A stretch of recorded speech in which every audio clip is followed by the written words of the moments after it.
It's time for some ninja moves. Ninja moves. That's not the trigger that does that. That's the other trigger. Ah, I tricked you. Ah, I tricked you. You'll never catch me now. Nope. Nope. No! I hate you. Oh, there's just two of you. That's not so bad. I'll take this for the free experience that it is. It'll just be one incoming attack. No! Haha! That was your one chance to deal damage! No! They're immediately down to only giving me 3 experience each. Oh. I guess all the experience in those fights was coming from the other guys. Or it was just the fact that it's 4 enemies, I guess.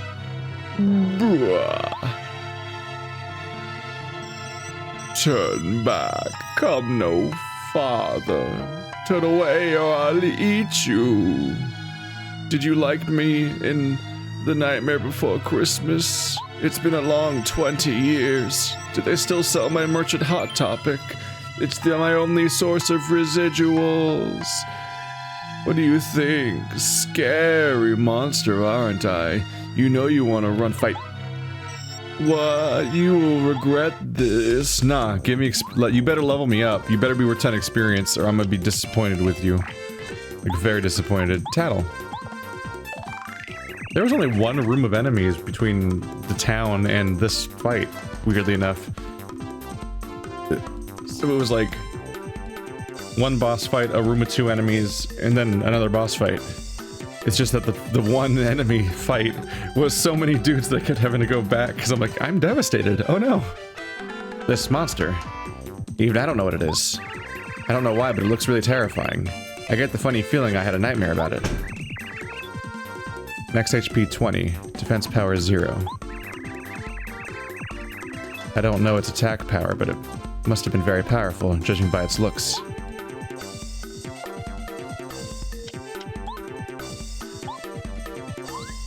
Alright, so we still get a health bar of like no health.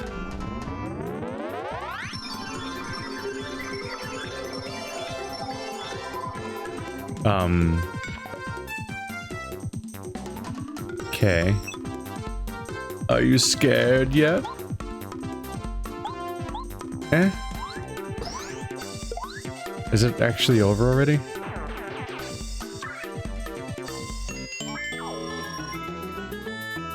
It sure is. Oh, the scariest thing that happened in that fight is a door slammed behind me in the middle of the fight, and I have no idea what that was. That was startling. Maybe I left the door open on accident and somebody closed it. I don't know, it sounded like it was in this room, so it startled me. I'm torn. These are both low, because I've maybe overinvested in BP. I don't know. My FP runs out really fast, but also my health feels really low. And these are both kind of issues. I don't know, my health... That last room bothered me with how quickly I was dying, so maybe I'm gonna go health. No! Run away! Are you a bunch of tiny stars? Are they all pretending to be scary as like a defense mechanism? Is that what's going on here? Ah, you're Mario, yes? Thank you for coming. How do you do? I'm called Merle. I care for the star kids born here in Starborn Valley. There are many things I must tell you. But not here. Come, let's go to my house. I cannot concentrate out here in the cold. This way. Please follow me. It turns out that like my thoughts are so devastatingly distracting that I stand in the cold to filter them out so I don't feel. I want to go to Star Haven. When I get to go there, I want to deliver lots of people's wishes, and I want to become a great star spirit someday. When I do, I'll grant your wishes, Mario. Of course I will, I promise. Parakarry wants to talk to one of you. I've never been so busy. These star kids are as hyper as the day is long.